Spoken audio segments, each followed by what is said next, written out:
Valiente, mundialización e identidad cultural. Reflexionar sobre la mundialización de la cultura es de alguna manera contraponerse, aunque no sea de forma absoluta, a la idea de cultura nacional. Muchos autores argumentan que una cultura mundializada sería algo imposible, pues nos encontramos delante de una cultura sin memoria, incapaz de producir nexos o vínculos entre las personas. Este razonamiento tiene su lógica. De hecho, la memoria nacional confiere un certificado de nacimiento para los que viven dentro de sus fronteras. Se hizo un gran esfuerzo para que ocurriera eso. La lengua oficial, la escuela, la administración pública, la invención de símbolos nacionales actúan como elementos que propician la interiorización de un conjunto de valores compartidos por los ciudadanos del mismo país. Sin embargo, hay autores, como Renato Ortiz, que afirman que empiezan a consolidarse ciertos indicios que nos sugieren la formación de una memoria internacional popular que cabalga sobre las transformaciones que analizamos en la clase anterior. Pero, ¿cuál es el sentido de una memoria cuyos alcances van más allá de las fronteras nacionales? Uno podría responder a priori que del mismo modo que en el capitalismo incipiente forzó la domesticación del sujeto, ese disciplinamiento profundo del que habla Michel Foucault y que analizaremos más adelante, para responder a las exigencias del nuevo modo de producción que estaba en formación, en la actualidad el capitalismo avanzado y en el marco de las estrategias globalizadoras se promueve la construcción de códigos mundializados que nos permiten sentirnos partes del mismo mundo, con las mismas apetencias e intereses. Esto implica una ardua ingeniería para interiorizar un conjunto de valores y comportamientos para circular con naturalidad en el mundo de las nuevas reglas. Es decir, la memoria internacional sería la garante de las posibilidades de comunicación entre espacios planetarizados como instancia de la reproducción del orden social. Pero, ¿cuál sería la especificidad de esta memoria? Veámoslo del siguiente modo. Una comparación entre memoria colectiva y memoria nacional es un punto de partida. Renato Ortiz enfatiza que cuando se habla de memoria colectiva se toma un grupo o comunidad de referencia sociológica. Los grupos pueden ser ocasionales o inestables, como un grupo de amigos, o permanentes, como en el caso de colectividades religiosas o grupos tradicionales. Poseen una característica común. Se trata de comunidades de recuerdos. El acto memónico actualiza una serie de hechos, situaciones, acontecimientos compartidos y vivenciados entre todos. Pero la memoria colectiva posee un enemigo, el olvido. Todo el empeño de la memoria colectiva es luchar contra el olvido, vivificando los recuerdos. Olvidar fragiliza la solidaridad sedimentada entre las personas, contribuyendo a la desaparición del grupo. Comunidad y memoria se entrelazan. La situación es cuando hablamos de memoria nacional. En este caso, el grupo no puede ser restringido, pues la nación se define por su capacidad de trascender la diversidad que la constituye. Ella es una totalidad que nos hace pasar de la idea de comunidad a sociedad, en los términos que conceptualizara F. Tonies a fines del siglo XIX. Sociedad en cuanto a conjunto de interacciones interpersonales caracterizada por un alto grado de individualismo, impersonalidad y relaciones de puro interés, distante de los lazos solidarios inmanentes a la vida comunal. En la comunidad, los vínculos personales prevalecen y el acto de la rememorización refuerza la vivencia compartida por todos. La sociedad-nación quiebra esta relación de proximidad entre personas. Los ciudadanos participan de una conciencia colectiva, pero no se sitúan más en el nivel de los cambios restringidos a un grupo autónomo y de tamaño reducido. Por eso, la memoria nacional es un universo simbólico de segundo orden, es decir, engloba una variedad de universos simbólicos. Presupone un grado de trascendencia mayor, envolviendo a los grupos y clases sociales en su totalidad. La memoria nacional pertenece al dominio de la ideología, en el sentido del ordenamiento del mundo, como decía Gramsci, dependiendo de instancias ajenas a los mecanismos de la memoria colectiva, el Estado y la ingeniería puesto en acto por la escuela, el servicio militar obligatorio, símbolos, etc. En el fondo, entonces, el debate sobre la autenticidad de las identidades nacionales es siempre una discusión ideológica. Importa definir cuál es la identidad legítima, es decir, política y culturalmente plausible para la mayor parte de la población de un territorio determinado. Llegados a este punto, necesitamos detenernos en dos cuestiones de importancia. La primera, acerca de cómo se construyó esa memoria que estructuró los pilares de la nacionalidad. Una posición es la de Ernest Renan, que escribiera en 1882 que una nación es un alma y un principio espiritual a la vez. Una es la posesión en común de un rico legado de recuerdos y otro el consentimiento actual, un deseo de vivir juntos, la voluntad de validar la herencia que recibimos como individuos. La nación, como el individuo, es el resultado de un largo pasado de esfuerzos, sacrificios y devociones y el culto de los antepasados. Es, de todos, el más legítimo. Los antepasados hicieron lo que somos, pero para Renan, no solo las continuidades, sino los quiebres, es decir, al menos no solo el recuerdo, sino el olvido selectivo, no la memoria, sino la amnesia común, no las continuidades heroicas, sino los anonimatos, lo que permitieron el surgimiento de la nación. Este autor plantea que el olvido y el error histórico son los factores esenciales en la creación de una nación. Para él, la diferencia de la memoria colectiva, el realismo del pasado, es una amenaza. Olvidar significa confirmar determinados recuerdos apagando los rastros de otros, más incómodos o menos consensuados. Una variante de esta postura es la sostenida por Lotman y Uppenschich. La cultura es la memoria longeva de una experiencia colectiva, un mecanismo de organización de la experiencia colectiva y un sistema de modelización, un organizador del mundo humano. Un sistema cultural eficaz debe, en consecuencia, estar en condiciones de organizar lo no organizado o bien, frente a los objetos de su capacidad modelizadora, no puede declararlos inexistentes. En ese sentido, todo texto contribuye no solo a la memoria, sino también al olvido, por selección o por exclusión del olvido, es un elemento constitutivo de la memoria. O, con mayor precisión, la cultura es una operación de transformación del olvido en uno de los mecanismos de la memoria. Por el contrario, muchos autores sostienen y destacan la importancia de las tradiciones en la constitución de las naciones. Por ejemplo, en un excelente trabajo destinado a mostrar el modo en que los sectores populares franceses construirían su mundo en común, Robert Darnton sugiere que no es ajeno al proceso de construcción de una tradición francesa la transmisión oral de cierto número de cuentos populares entre los sectores campesinos de la Francia medieval y renacentista. Darnton muestra el modo en que los cuentos populares eran transmitidos de generación en generación y de clase social en clase social, y destaca el rol de un personaje central en este proceso.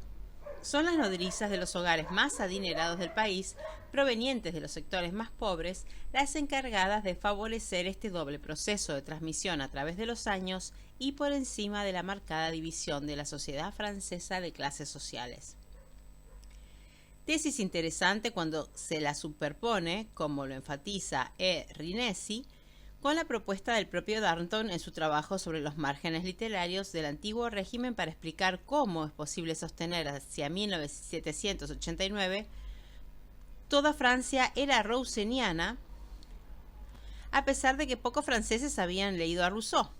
Darnton destaca la importancia de una densa red marginal literaria de escritores menores, propagandistas y agitadoras que operaban, diría Beatriz Arlo, como comunicadores de lenguajes, experiencias entre la filosofía de los intelectuales y los sectores plebeyos dispuestos a aceptarla, en tanto fuera traducida a un discurso audible en términos de su propia cultura. Entonces, si las nodrizas de los siglos XVI y XVII contribuían a la lenta construcción de abajo a arriba, de un piso común de tradiciones sobre la cual pensar en construir una nación, los escritorzuelos populares del siglo siguiente traducían de abajo a arriba un conjunto de certezas en torno a las cuales va constituyéndose la cultura política de la misma nación. Como subraya Rinesi, se pueden llamar a estas producciones mediaciones y podríamos compararlas con esta larga serie de mediaciones desde el melodrama mexicano, el teatro argentino o la música brasileña que han contribuido en América Latina a la configuración de homogeneidades a partir de la pluralidad, contribuyendo a dibujar hilos de continuidad en medio de las discontinuidades, produciendo identidades y ficciones de identidades, diagramando las diferencias tradicionales culturales en torno a las cuales hizo posible la definición de los distintos espacios nacionales en el continente. Cabe destacar que las posturas que apenas hemos delineado continúan siendo objeto de controversias en forma contemporánea y como por ejemplo puedo citar el famoso debate de los historiadores que tuvo lugar en Alemania en la década de los años 80 acerca de cómo reconstituir la idea de nación después de Auschwitz o los intentos fracasados de clausurar la historia en la Argentina postdictadura. La segunda cuestión que quiero plantear es que para poder entender la construcción de lo que Renato Ortiz llama memoria internacional popular, vamos a focalizar nuestra atención en un ejemplo paradigmático: Estados Unidos, país donde la construcción de la memoria nacional se realizó en estrecha relación al consumo. Entre el final del siglo XIX y las primeras décadas del siglo XX, la sociedad norteamericana pasa por un conjunto de transformaciones. Urbanización e industrialización son fenómenos que cambiaron la cara del país. Este es el momento de formación del mercado nacional, que favorece el florecimiento del big business y del advenimiento de los oligopolios: Swift, American Tobacco Company, National Biscuit Company, etc. Surgen los principios de la administración moderna, integrada horizontal y verticalmente, fundada en el marketing y la publicidad. Estos cambios que se realizan en la esfera económica suponen, además, otro de naturaleza cultural. Los hombres deben resultar aptos para comprar los productos fabricados, pero esto provocó resistencias. En el mundo tradicional de la sociedad industrial, que se forma hasta finales del siglo XIX, el producto es percibido como solo algo funcional. Su utilidad es el elemento preponderante, pero la sociedad emergente requiere otra comprensión de las cosas. Las mercaderías deben adquirirse independientemente a su valor de uso. Al mismo tiempo, hay que señalar que con el advenimiento de la sociedad urbana industrial, la noción de la persona ya no se encuentra anclada en la tradición. El anonimato de las grandes ciudades y del capitalismo de producción pulverizan las relaciones sociales, dejando a los individuos sueltos en la red social. La sociedad debe, por lo tanto, inventar nuevas instancias para la integración de los individuos, y en el mundo en el que el mercado se vuelve una de las principales fuerzas reguladoras, la tradición se vuelve insuficiente para orientar la conducta. Es aquí donde entra el escenario de la publicidad como un factor de guía de los individuos, enseñándoles por medio de los productos cómo comportarse.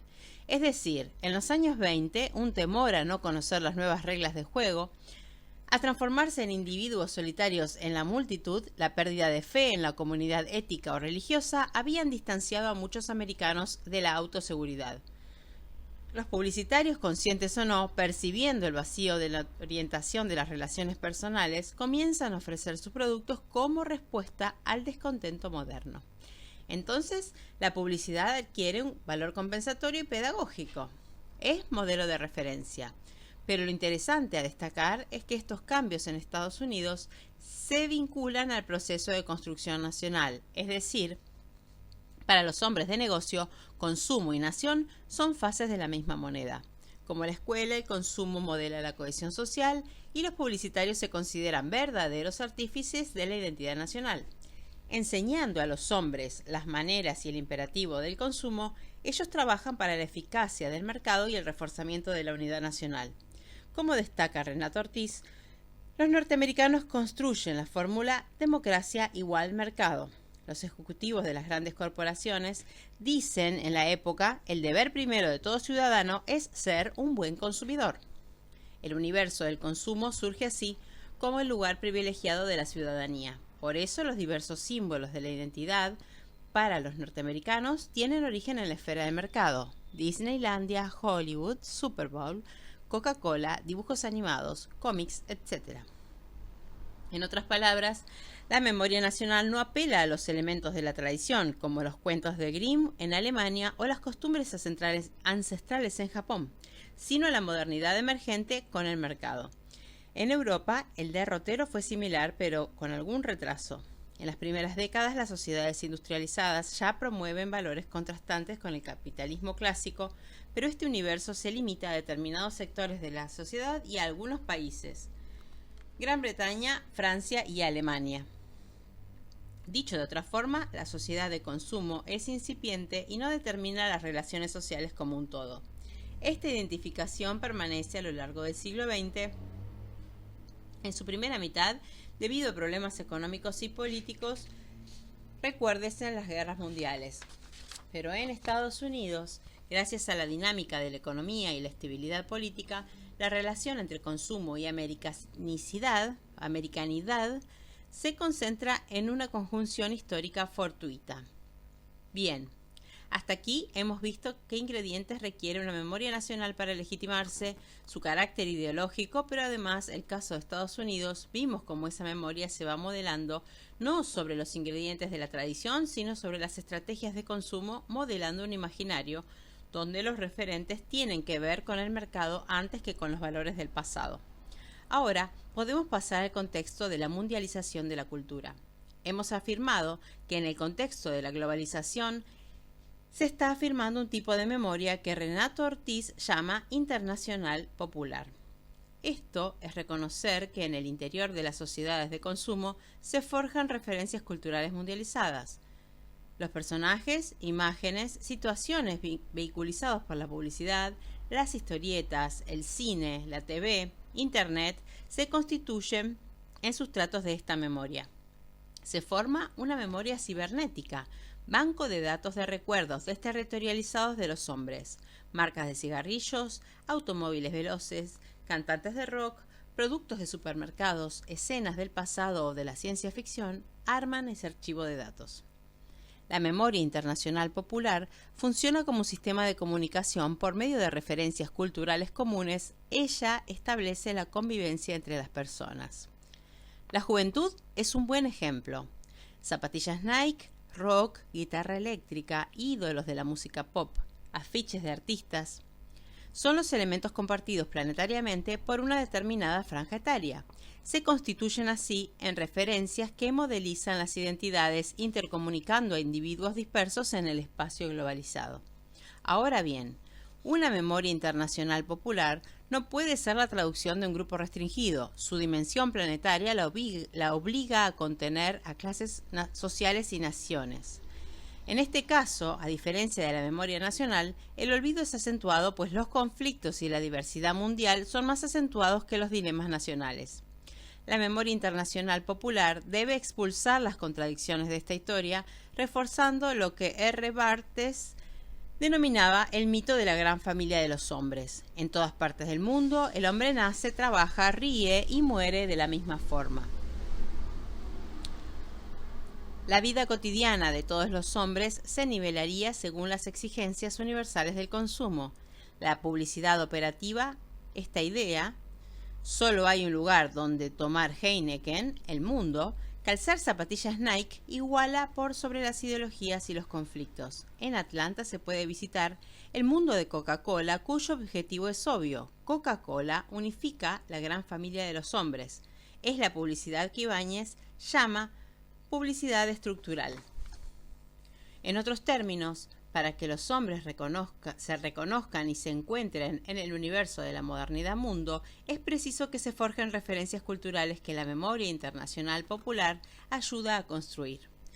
Así como la escuela y el Estado fueron los artífices para la construcción de una memoria nacional, en la actualidad son los medios masivos de comunicación y las grandes corporaciones transnacionales las que están estructurando una memoria internacional.